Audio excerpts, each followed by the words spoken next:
Okay, you're live. Thank you. Good afternoon. Welcome to this special meeting of Mahone Bay Town Council. We'll begin by acknowledging that we are gathered today in Mi'kmaq, the ancestral, present, and future territory of the Mi'kmaq people. Today, we gather with the intent followed by the living peace and friendship treaties with respect, cooperation, and coexistence. We'll call the meeting to order. You have an agenda that was emailed to you. There is only one item on that agenda. Entertain a motion to approve the agenda as presented. So moved by Councillor Wilson, seconded by Councillor Now. All in favor? Thank you. The motion is carried. Let's go to item number 2, the only agenda item, and that is a discussion around the town hall renovation project. There is some documentation that we had seen before, but it was repeated in the scheduling for this meeting. So let's begin. CAO, would you like to comment, or would you like to go to the councilors first? Well, I obviously note that this was called at the request of council members, so, I'm not going to monopolize that. I just wanted to say that there may be at times during the discussion, because it is an open meeting, when I would suggest that discussion be moved into closed session. We didn't put a closed session item on here, but there are potentially, contracts, legal matters that may arise in discussion. So I think we're good to have the discussion in open session, but if you see me trying to flag you down over here about something, that's probably just to suggest that we resolve to move into closed session for an item. It may not happen, or it may happen very quickly. So my spiel. Give us the choke sign there, CAO, if we shouldn't be talking about it. Councillor Wilson. Thank you, Your Worship. Since I was, I guess, the instigator of this meeting, by virtue of the questions I sent out back in the mid-fall period, I thought I sat down yesterday and thought about this a little bit more, and thought it might be appropriate for me to make actually 4 points. The first point I want to make before we get into the nitty-gritty is that I think what we need to accept and understand is that though this project went from an original 2019 budget of $100,000 to an actual cost of something a little under 400,000, that we actually got good value for our money, and we have a result that I think we can all be happy with. The second point, I guess, is that I think that the questions that I asked in my document back in the fall are still relevant, and I would hope that they would help to guide the discussion. But as I thought about those questions, I realized that the overall theme of the scope of this work is the scope of the work. What was it originally? When and how did it change? And who approved those changes? Or was it formulated? Was it less formalized than that? So I think that, to me, is the overriding question, is the processes behind which that are in the background that drive our decision-making process when it comes to projects like this, and how do we manage that?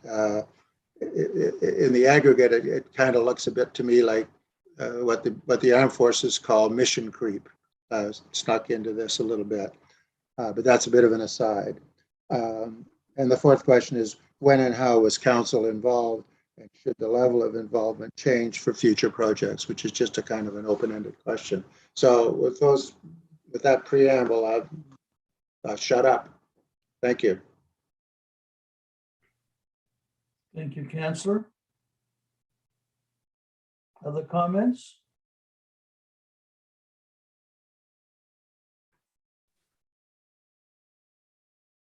Councillor Feeney.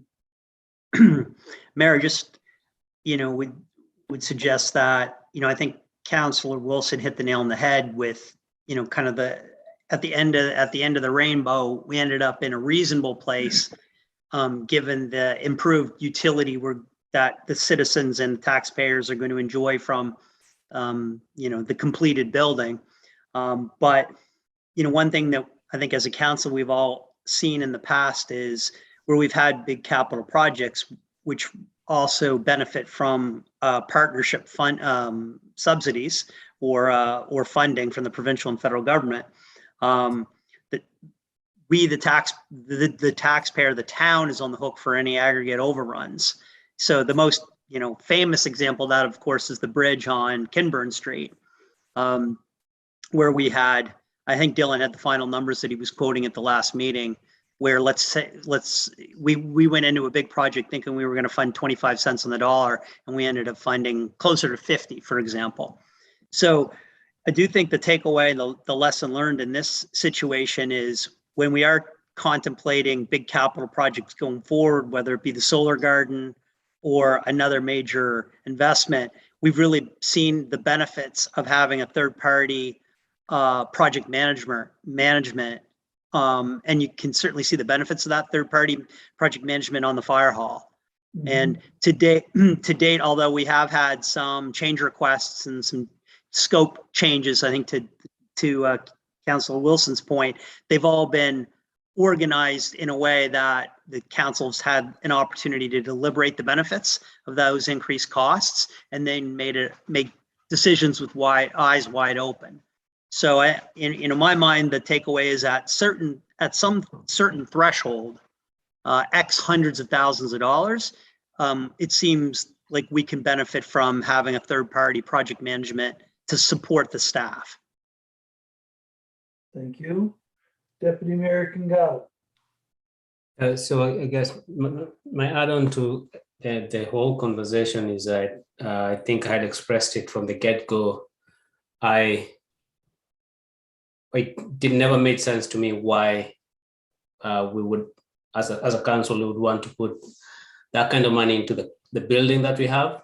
And it still doesn't make sense to me how that decision was made, even if it was 100,000, on the basis that we were going to invest a significant portion of money in another building for a fire hall, whereby when you think about construction and scales and ensuring that you can recoup the most from the dollar you're putting in, that for me would have been, if you're thinking long term for the town, would have been a very appropriate decision to think about. And so just drawing back from how the decisions were made, I think for me, from the get-go, it doesn't feel that we, the previous council and this council, we really, because I think what I asked myself, was I bold enough to ask the questions about the project when it came to the table that we were going to spend this money, and they just, I guess, routinely agreed to decisions have been made.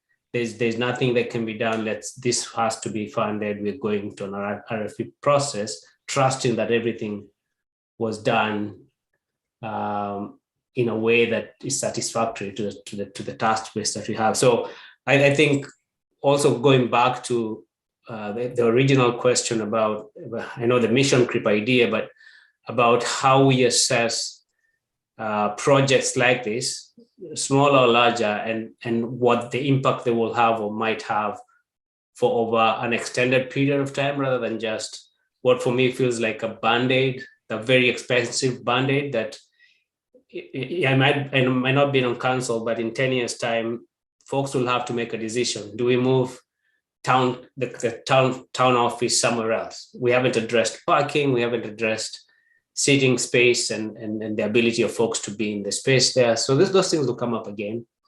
I don't think our current town hall can accommodate them, no matter how much, not unless we want to do a very significant job that guts flaws and stuff like that. So I think we need to think about that also in terms of when we think about how does this influence us going forward, is know that we've put a Band-Aid on it.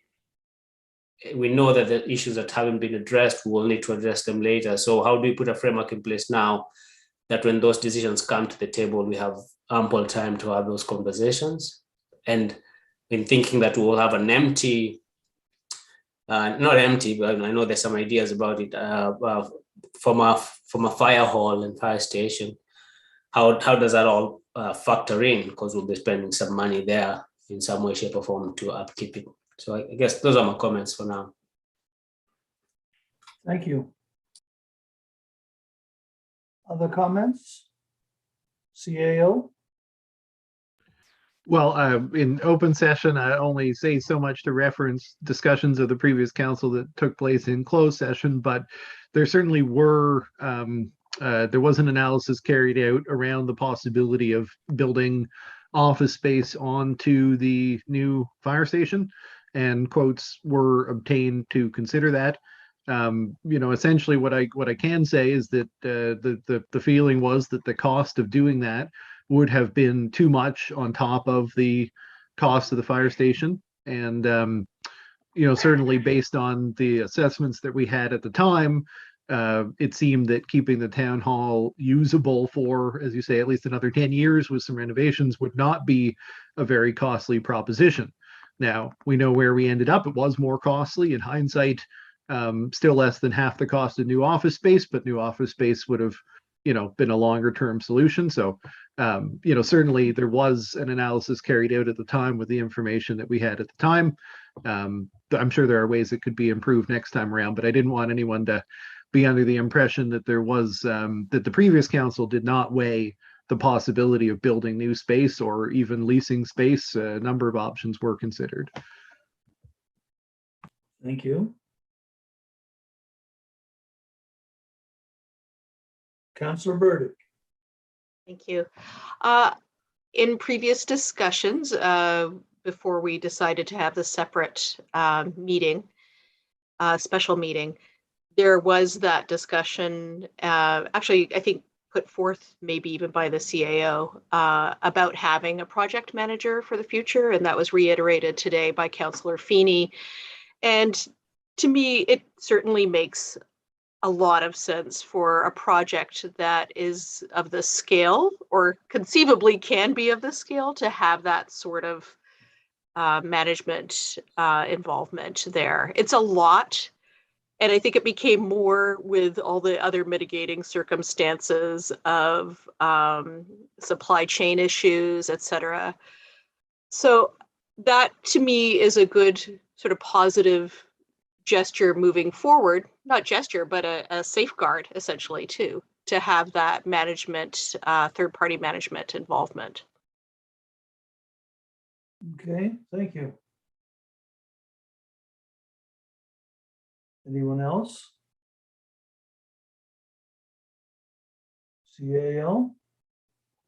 And certainly if anybody else has comments, I'm just coming in where there seems to be a lull. Since there were a few people speaking to the recommendation around project management, wanted to note that we will shortly have a report from staff concerning the old fire station building, and Deputy Mayor brought up some of the associated considerations at the town hall with respect to the garage parking facilities available down at the town hall. And that report, not to spoiler it, but it will recommend engaging project management with council at an early stage now, where we can, plot out those steps around the future use of the old fire hall building and potential, consequences with respect to the garage at the town hall. If we had a project management firm involved at an early stage, before looking to go out and contract any work to take place, I think it would be very valuable for us to approach that project that way. So I just wanted to kind of, there is one coming where, I think a company like Vigilant, or even potentially Vigilant, and it would be at council's discretion whether that is within the, a scope extension on their existing contract with the town having to do with the new fire station, would be to assist the town in management of the transition out of the old fire station, or we could look at other project management resources. But I think that would be something that we'll be talking about in February. I know Jonathan has been, wanted to give him some time to look at how Public Works uses their existing space down at the town hall, but I think he has some recommendations on that as well. So we may be in a position to look at whether we'll act on that recommendation around project management soon.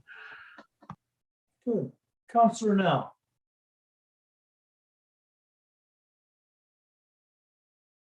You're on mute, Counselor, now. There, Okay, finally got it back. Yeah, I agree that it would be helpful to have a separate project manager. And I think that we're right in assuming that we should bring them in the early stages, possibly even before the RFP goes out, because they can help with the RFP and we might get some more things in that RFP that we didn't have on this project, and therefore would eliminate any future additional costs down the road. thank you. Counselor Wilson. Thank you. I think Counselor Now just hit the nail on the head. I did project management work most of my life, so I know a little bit about it. And as far as the management of the town hall project went, I thought it was managed very well, albeit by the existing contractor. Where I think things went off the rails in the very early going was with whoever did the initial scope of work and budget. And that, I think we hired someone to do that, if I'm not mistaken. And I think it was a total disaster, frankly. Nobody for a millisecond could believe that if $112,000 was spent 10 years ago on the bottom floor of that building, that you could renovate the other two floors for less than that 10 years later. I mean, people were not paying attention. Whoever did this was not paying attention, in my opinion. And that's where we need to be right at the outset. Thank you. CAO? I definitely agree with the take on where things could have certainly been improved in that process with respect to the town hall renovation. I just wanted to note that we didn't really prioritize the project management thing at the beginning. It felt like it was a modest project. What we did do is we went back to the designer who did the initial work on the first floor and got him to estimate based on the reports that had been provided to us, like by our building inspector, fire inspector, around what needed to be done in the building. And that's where those initial estimates that informed the $100,000 budget did come from. But I did want to stress that while he was hired to do estimation, he was not hired to manage the project. So had we been looking for project management, we would have been looking for a much larger scope. We would have gone to the market. And I think going to the market served us exceedingly well with regards to Vigilant. They're a relatively new player in Nova Scotia, but I think they've done a great job. And, we needed to acknowledge on the town hall project that it was material. We needed to have project management. We should have gone to the market and obtained it. So just with regards to not getting enough out of the person that was hired to do the work, I should note that he was only hired to do an estimation of the scope that would be required to address the issues that have been pointed out by our inspectors. That's really the extent to which we had compensated him for. And we shouldn't have. We should have looked for a more robust project manager for that project.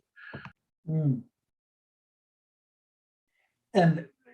CIO, if the situation were to develop in the next project and we have that project manager from the get-go, even with as part of the RFP process, it would also be the intent that that project manager, as in the case of Vigilant, is available to council on an ongoing basis for the questions and answers that council may wish to have addressed in order to make an informed decision.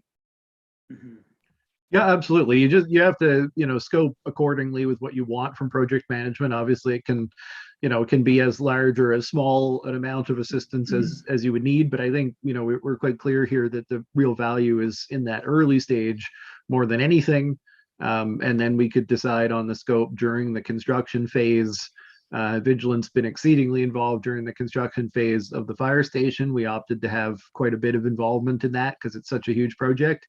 Sometimes we might scope down the involvement of the project manager once a design build contractor has been employed, because at that point that contractor is accountable for their work and provide some of that interaction. So, but certainly, it's our decision when we scope a project management contract what we need from them, and to understand better that we need that robust service that you're describing, where they could work with the council in the formulation of the project concept that then goes out for tender.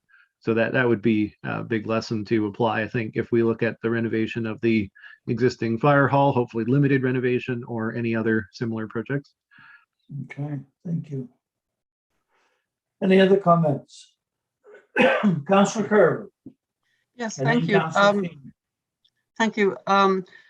I really appreciated the detail in the report from the CAO, tracing the history of the decision. And it certainly brought back moments in the course of that decision making. And yes, I agree, there were moments when there were doubts or hesitation or lack of perhaps the full picture.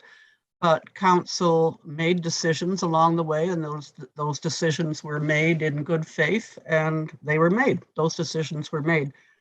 And I fully agree with the idea of involving project manager right at the outset. And so we have a full picture at the outset. But my question now is, how do we ensure that that practice is assured in future? Is it to be up to whoever is in the position of CAO at the time? Is it dependent on individual councillor memories? How do we institutionalize that commitment? Do we need a policy on this? Yeah, I think it's a great question. I'd give a little bit more thought to it. I do think that there's, through the asset management process, some clear opportunities. Maybe it actually could come in an amendment to the asset management policy, which is already a policy of council. I just have to look at whether it would fit there. Like, it talks about how we would approach asset management decisions and different factors that would be considered in that process. This may be a little bit more getting into the the operations of it, but I think it might fit there.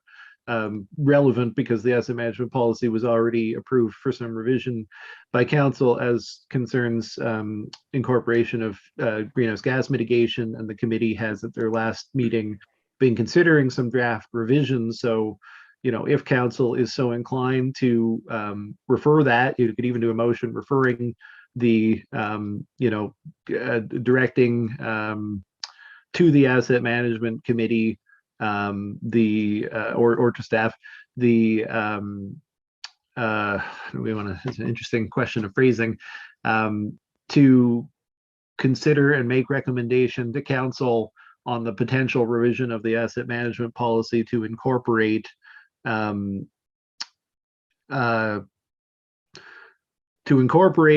project management.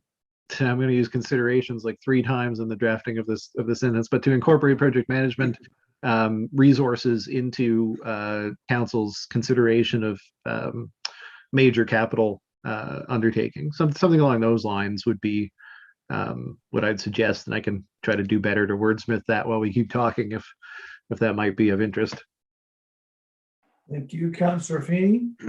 So, I think we're on the right track here. In my mind, I'm not sure if we need a policy or if we need to recraft the asset management function, as much as we have to codify within the capital approval process and the budget deliberation process, where we think we hit a level of materiality where we think we could benefit from a project manager. So we're not going to get a project manager to come on board for a $20,000 project. We would obviously rely on the in-house staff to support that type of a capital initiative. When you're talking hundreds of thousands of dollars, well, obviously the staff's busy, and you could argue that specialized project management skills would derive a benefit. So I do think the real issue is around materiality, and on the big ticket projects, I think we could benefit from that. I think the deputy mayor does bring up an interesting point about having a further conversation, probably at the asset management committee, about getting everyone on the same page on what the expectations are for the life curve of the building. We had a brief discussion about this in the context of the heritage designation for the building at the last meeting. So, in my mind, we're probably talking, 10 to 15 years before the building, we would need to have those difficult conversations that the deputy mayor spoke about. But maybe it's sooner. But what I would say is that, the building is going to require ongoing care and feeding, and it's still using oil. And I think that, the CAO talked about, we need to keep making investments to make it greener, to make it more efficient, to make it more, cost effective. And I think given some of the challenges we had on this case, I just wouldn't want the CAO to be shy about moving those investments forward for council review. So we'll learn from where we were, but obviously we're going to continue to need to spend money on the building. Yeah, I'll just comment. I'm definitely anticipating a report to council in February as per council's direction last fall, around, additional steps on the building. And we'll try to put it in the context of, what would need to be done within the life of the building. I think it should be noted that although tangible capital assets tend to be recorded with a limited lifespan, maybe 40 years, 60 years, the town hall building has now been around for more than a century. I generally do feel that with proper maintenance, to Councillor Feeney's point, there's nothing to stop it from continuing to serve the town for another century. I think the deputy mayor made a point that there are, functional considerations about what the town needs out of its space and may outgrow the capacity of that building to deliver. But in terms of can it be a building that can continue to be occupied and used, I think there's two different discussions that council will need to have. But as far as the care of the building and next steps, capital steps around the building, there will be a report coming up pretty soon on that. Okay. Councillor Wilson. Thank you. I just want to, at the risk of repeating myself, I just want to revisit this issue of the project manager for 1 minute. We have to, I think, remember that to Joe's comments about materiality, if you had looked at the town hall project with the original budget of $100,000, chances are you would have said, oh, that's a relatively minor amount of money. We really can do it in-house. And then you find out that it was almost $400,000, and we probably should have had, in retrospect, a project manager. What I want to emphasize is the importance of getting the original cost estimates and scope of work right. And I think this was not our finest hour with regards to this project. And what I worry a little bit about, and I have no reason to believe what I'm about to say is true, but if those numbers were off by a factor, who's to say the other estimates for renovating the old fire hall to turn into a town hall or building a new office building or et cetera, also weren't off by a factor. I don't know who did these estimates, and I don't know what their marching orders were, but I think it's really, really important to make sure we get that first step right. And that may or may not be the job of a project manager. To my mind, they're very different things.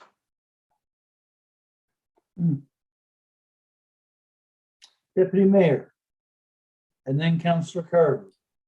Yeah, so just echoing Councillor Wilson's point, I think I don't want to come across as blaming somebody or blaming anybody in terms of the decision making. I include myself in the process, but I think you make decisions based on the information that you have and where you're at, and I guess the scope of the leeway you give yourself in terms of how and why I'm making this decision. And so my concern is, I hope that what we learn from this is that decisions are sometimes seem as if they're just, you're making that decision for 1 or 2 years, can and will potentially have ramifications for a significant amount of time going forward. And so I find that my experience has been we rush to make decisions. We feel we have the information we need, and we don't make the best decisions sometimes. So there are a few things that I probably might want to suggest, in the sense that first, before we on decisions about especially capital investments, that we allow ourselves to have as much of a 360 on whatever we're talking about, so that we have perspectives that we might not necessarily have on this table as council. And so I appreciate the asset management as a committee, and I think if we beef it up and think about their role, we might be able to get some benefits from folks who might be able to chime in on these conversations. I know that some of them, I guess, because of contract issues might be challenging, but I think that's one thing we need to consider, how to tap into the wealth of experience we have in the community. Because like for this project, from my perspective, and I'm not an expert in construction, just from the get-go, I would have said, no, I don't think that would be a very good move in terms of investing that money. Whether it was 50,000 or 100,000, I would have said, just think about it from a long-term perspective. We're talking about making that building usable going forward. So between now and the 10 years, I'm sure we'll be spending quite a significant chunk of change that would have made sense just pay for it now, because the cost of construction down the road will be significantly much more than it is now. So that's one thing. The other piece is I think we're challenged because we have a small staff, and so the capacities that we can have on staff do not give us the necessary I guess experience of issues like this that we need. And so I think we as council need to be comfortable. I know some of us have been uncomfortable in the past. We need to be comfortable about contracting, not all pieces, but some specific pieces that we know we don't have this capacity. And maybe our staff's roles becomes around figuring out what kind of capacity are we missing for this project, that we can go out and get that in particular. So the decisions we're making are around being strategic, how we're using our resources. So you might not be a full project manager for a scope, but it might be for a particular piece of the project that we need more information about. So that at the end of the day, we feel we are confident that we have a good base, a solid base for information making. And then over the 1 year, we've always had these very difficult conversations about investment, about contracts in closed session at the end of the council meeting, which most of the time ends up to be 10:30. Now, I know we're all brilliant folks, but at that time, no matter how brilliant you are, you want to get off, get on with your day and probably go to bed. So maybe we need to think about also these big decisions, which are mostly in closed session. When do we have them? And when is the appropriate time for us to have them? I've asked myself, is there a reason why we have them at the end? Can we change that and maybe have them fast and then move on to the other, I guess, more regular, mundane council duties? So just my thoughts, I guess. Thank you. Councillor Carver, are you there? You're on mute, Councillor Carver. Sorry, something weird is happening. Things were freezing and unfreezing and disappearing and reappearing. So I do think that we need to decide how we want to codify our commitment to the principles that we're talking about in whatever way possible. And so we're going to be developing a motion to ask staff to do something about making a recommendation on that. But again, I'm thinking that we keep going back to what seems to have gone wrong, or where things may have gone wrong or off the rails, or leading to a far greater cost than was anticipated at the outset. And in my view, one of the things that happened was Councillor Wilson mentioned this in his letter to council, was the inclusion of accessibility features in the building. And I don't know why accessibility wasn't included in the original proposals or the original estimates, because accessibility certainly was on the radar at that time, but perhaps not officially or in an intense way. But it was when accessibility issues and the responsibility of municipalities became really clear, and we had already established our intention to make the building safe for employees, that the accessibility features became included. I can't remember the exact costs associated with the accessibility, but that was something that council at the time hoped that there would be external funding for. And when there wasn't, we felt that we had to go ahead anyway. And if I'm mischaracterizing that, please correct it, but that's sort of a rough description of part of that process. Councillor Now. Yeah, I agree with Councillor Carver. My opinion at the time when we started this was that the project was initially to help make that building accessible. Somehow or other, it got missed in the initial RFP and didn't happen. And it actually ended up being the last thing on the list of things to be done to the building.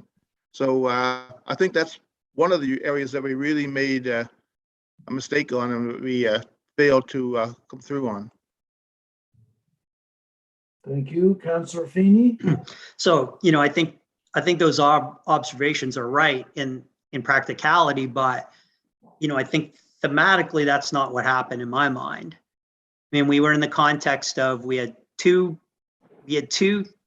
big motivating factors that were being thrust upon us. One was the new accessibility agenda and the new legislation that we were required to step up to, with the promise and the advice that our partners would come through with funding to facilitate that, specifically accessibility improvements to the building, which would come with provincial government support.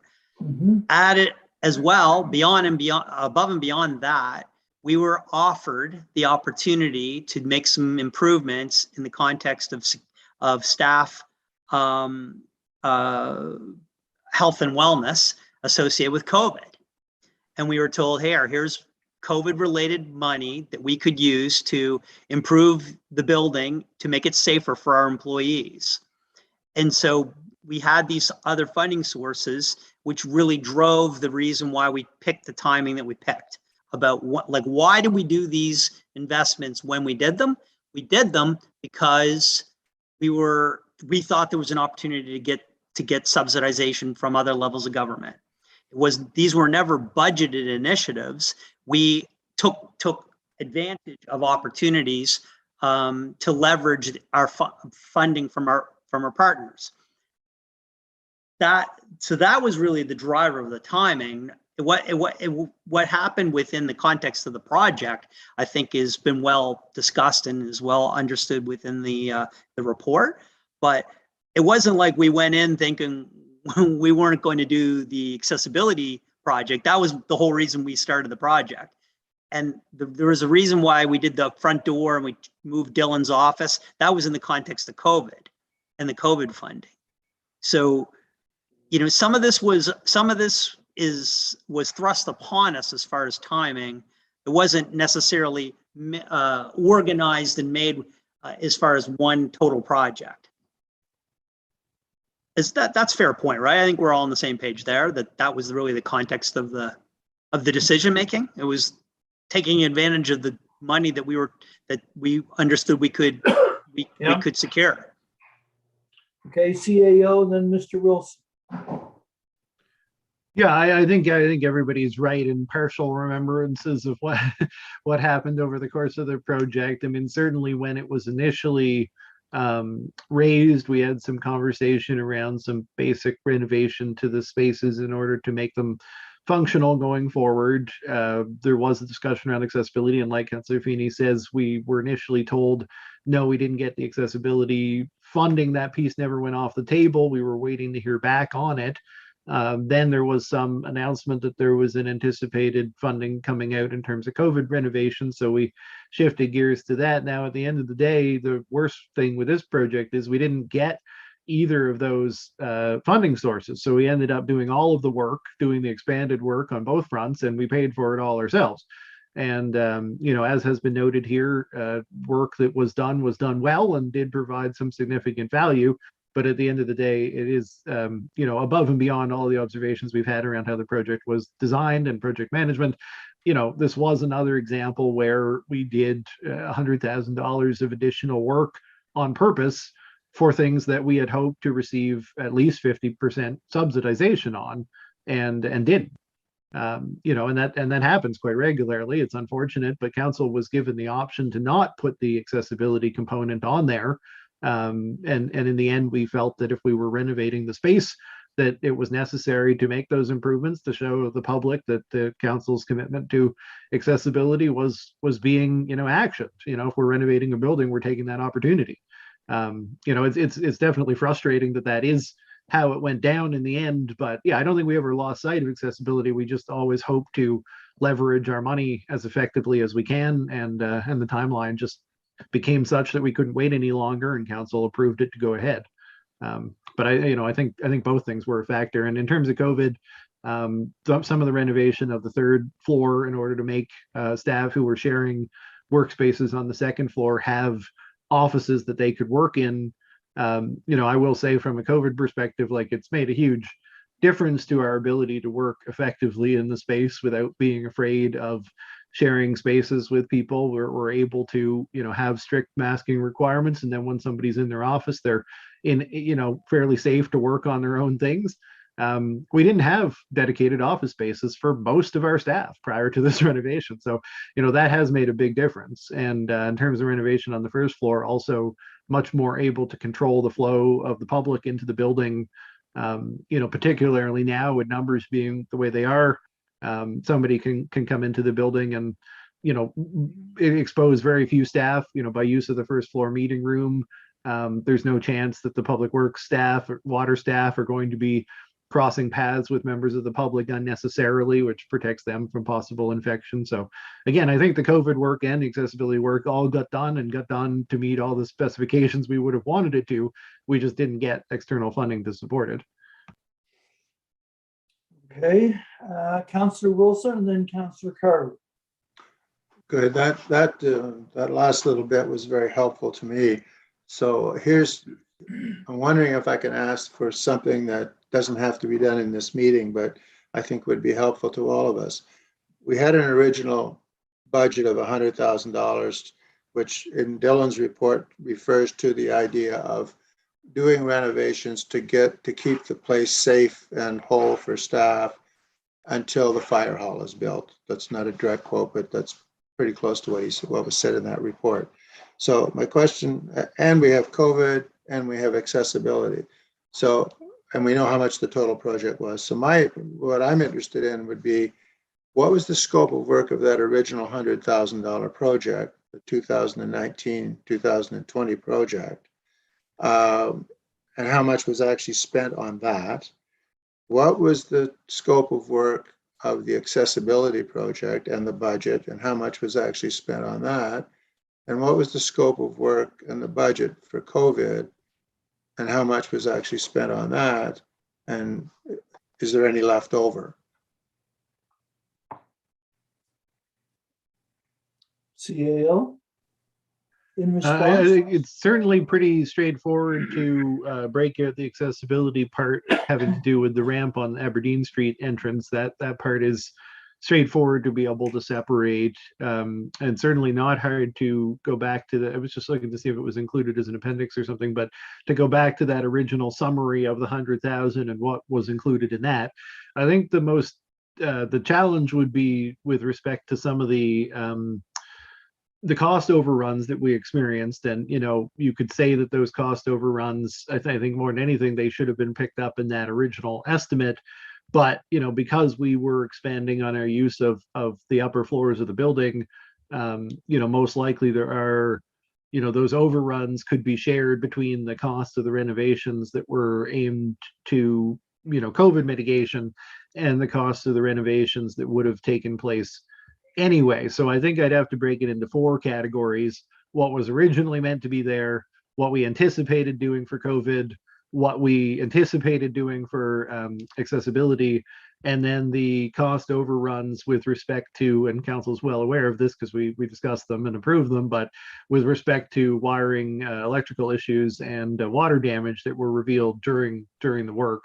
I think those should have been obviously in hindsight understood better in the initial scope, but I think it's probably best to block them out separately because that's $100,000 of the project right there. Thank you. Councillor Carver.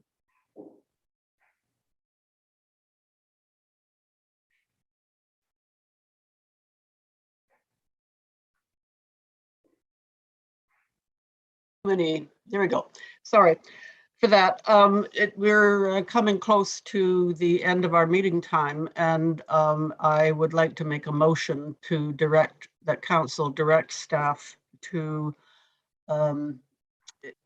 investigate the best way to develop policy on project management. That's not very well worded, but it may cover it. Councillor Carver, you probably did this intentionally, but can I ask if you saw what I put in the chat and wanted to make it more broad, or if you didn't, I just wanted to call your attention to it. It is a little bit of a different thrust because that presupposes that the asset management policy is the place to do it, Right. and then that may not have been your intention. So I don't mean to. Yeah, my intention actually was to keep it more broad. It doesn't preclude the possibility of the recommendation coming back to work it through the asset management policy. Okay. Yeah, Thank I think you. you could say that a recommendation be provided to council for inclusion of project management considerations with respect to capital planning and major capital projects in town policy, and just leave out the phrase asset management there. And that would cover your more broad and give Mo something to work with. If I like that. That's good. Okay. Do we have a seconder for Councillor Carver's motion? Seconded by Councillor Burdick. Councillor Carver, would you repeat the motion as you now?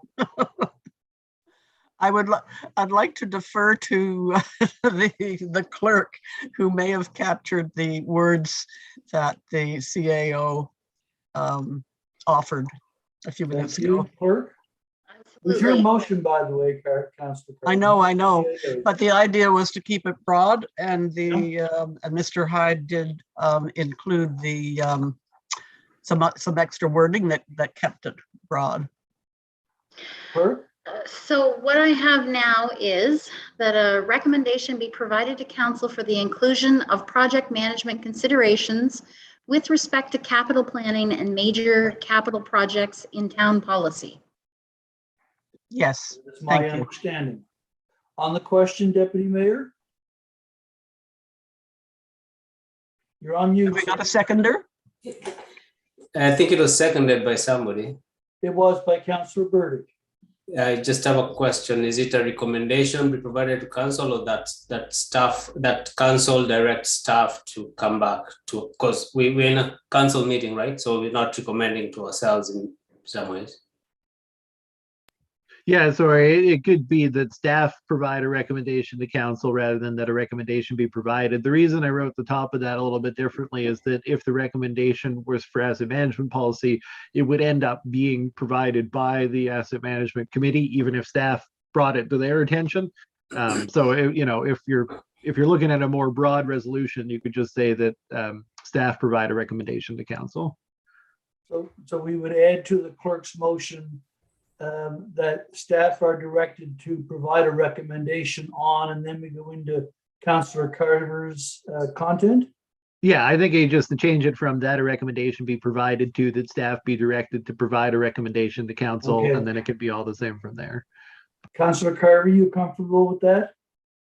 Councillor Burdick, you comfortable with that? Okay. You've heard the motion. Duly seconded. All in favor? The motion is carried. Thank you. So we'll look forward to staff's response in the future. Okay. Anything else? Deputy Mayor? Yeah, I just wonder if council would be in a place to reconsider what I was just mentioning about our decision making and where we put our closed sessions in our meetings, and whether that's something council is willing to change. Okay, Councillor Wilson? I think the deputy mayor's idea is a good one, but it raises an obvious issue, and that is if you move the closed session up to the front of our meetings, then the people that want to sit in on the open sessions don't know when to turn on their computer or when to finish their dinner, et cetera. So I'm wondering if there's any appetite, given the frequency of closed sessions in any case, of simply designating a separate time for those once a month. So we can do pretty much what we're doing here, which is you start the meeting, go into closed session, bing, bing, you're done. Rather than dancing around and trying to schedule with a regular meeting. You're suggesting a meeting scheduled, a special meeting each month, and that's when the in-camera issues would be determined, Councillor Yes, Wilson? And it may be that we need to schedule these ad hoc from time to time because things do come up. But I think it would be difficult to move the closed session to the front logistically. I guess that's my point. Okay. CAO, then Councillor Carver, then the deputy mayor, and then Councillor Feeney. Well, I had been originally going to comment about the once a month part, just because sometimes there's a time sensitivity to capital or to closed session items, but Councillor also addressed that with his last comment. So I think just to comment that, I totally agree about putting it at the front of meetings being a challenge around the public attendance. Sometimes there are items in closed session that council feels are warranting an individual meeting. We've typically scheduled an individual meeting. So I think we need to do better to identify when a closed session item requires a special meeting. Maybe that's just something that we can work on rather than making like a policy change. We can just work on speaking up about an item that is being put out for closed session and saying, I'd rather see this carried over till the following day type of thing. Because I certainly, I know we've used special meetings for closed session items on occasion, and I think it's a good thing to do, but it may not always be necessary. And sometimes there's an expediency to adding a quick special or closed session item onto an existing council meeting. And I understand it's tough for anybody but me to make those calls. Initially, I might include something and it might be felt that we need more time. And my suggestion might be that councilors just say, let's take this to another meeting. I'm not going to be offended by that, but I worry too much about a procedural solution that hamstrings our ability to have a closed session in a regular meeting if it might be, efficient to do so. Okay, thank you. Councillor Carver? Well, I'm a little confused about why we're discussing this in this meeting when it's not on the agenda. Did I miss something? No? Good point. Perhaps it should go to a policy and strategy committee meeting. Well, that would be certainly one place for it, or a future council meeting. Deputy Mayor. It's on the agenda from my perspective because I identified it as a problem that led us to where we're at. So it's not necessarily that meetings are a problem. It's why we got to where we got to. So if we're identifying a solution to that issue, for me, that's why it's on the agenda. If it's not a problem for other folks, maybe what I need to be vocal about is when I don't want something that I need my brains on, I'll probably just say I can't have this conversation at 10. and hopefully council will support me going forward. One of the things probably I wanted to suggest was it doesn't have to be at the beginning of a meeting. I know when we look at our agenda, there are things that we know that residents are really concerned about, and we can have those conversations before we go into a closed session and then continue with our meeting so that it doesn't stop having any special sessions of council meetings, but ensures that we don't have, at least from my perspective, conversations about very huge implications for us past 9 p.m., for example. I think that would be helpful, but maybe I'm on that boat by myself. Okay, thank you. Councillor Finney, and then clerk, and then Councillor Bird. No, I guess my only suggestion, Mayor, is that, you know, it might be beneficial if we started to look at consent agendas as a way to kind of manage through the agenda of the meeting. We spend an awful lot of time at the beginning of the meeting reviewing, you know, minutes, reviewing correspondence and things like that, where, you know, best practices now have a consent agenda process where those issues can be dealt with very promptly based on us having, like, the whole virtue of having the agenda several days in advance and the meeting package many days in advance is that so council can have all that information well in advance. And so in the context of the agenda setting, I think if there's an opportunity for council or yourself to go back to staff and suggest changes to the agenda, I mean, we on average, I would say, add more things to the agenda than where we ever defer or take things away from the agenda in the context of the meeting. So I think, you know, I think the deputy mayor makes a good point. I think we're all in agreement. It's, you know, if we have a situation where we have delegations, probably it's going to make a long evening. So a combination of delegations coupled with lengthy agenda items and in-camera session. So I think a lot of this challenge can be addressed with conversations about the agenda before we get to the meeting.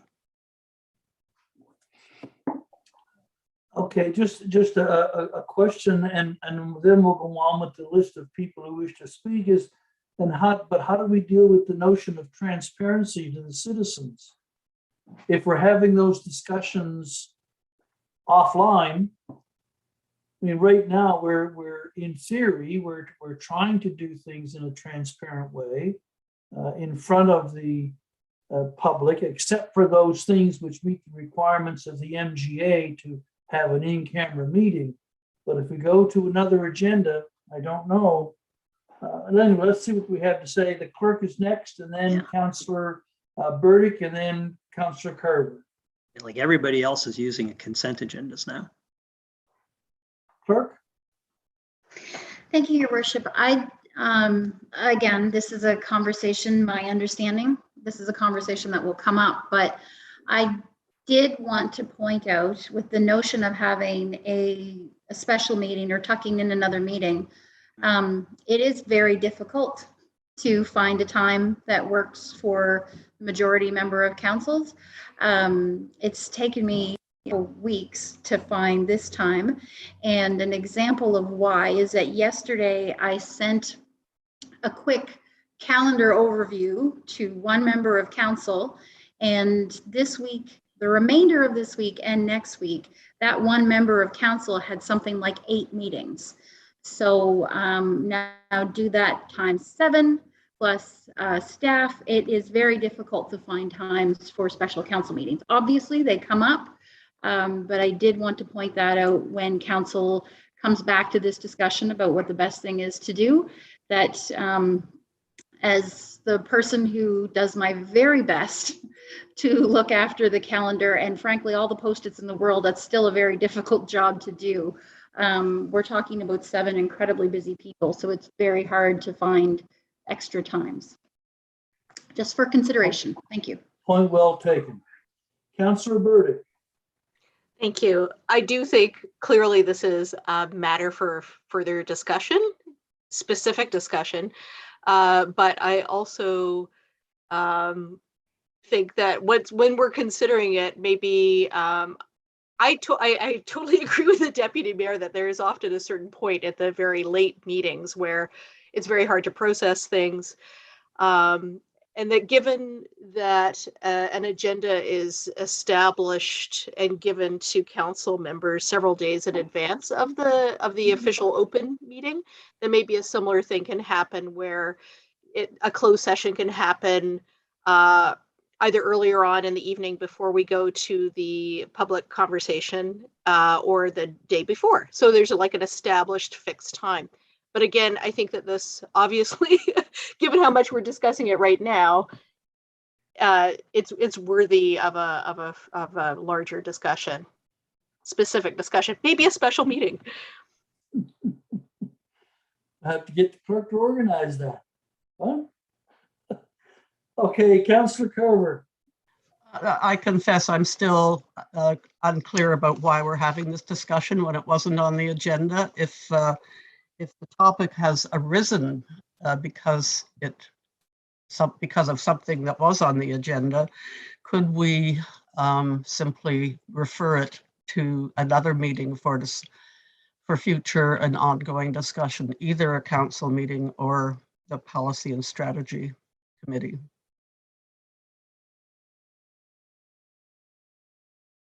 You're on mute, David.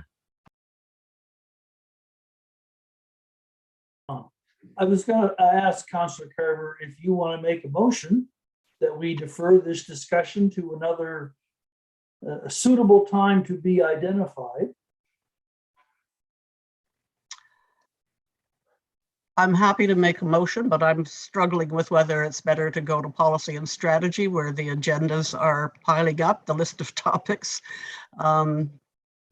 But we could prioritize it if we wish to. So I'll make a motion that we refer it to the question of timing of closed meetings to the Policy and Strategy Committee. Thank you. Do we have a seconder? Councillor Burdick seconds. You heard the motion on the question. All in favor?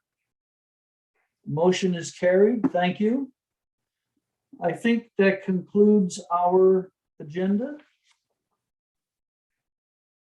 for the day. Looking for the time. It's 1:05. Motion to adjourn. Moved by Councillor Feeney, seconded by Councillor Wilson. All in favor? Thank you for taking the time to get together today. Appreciate that. And we'll hear more as the universe continues to unfold. Watch the icy on the streets. Yes. Okay, Okay. Thanks. later. Good evening, See ya. everybody. Thank you very much. If anyone Thanks, else would everybody. say, keep your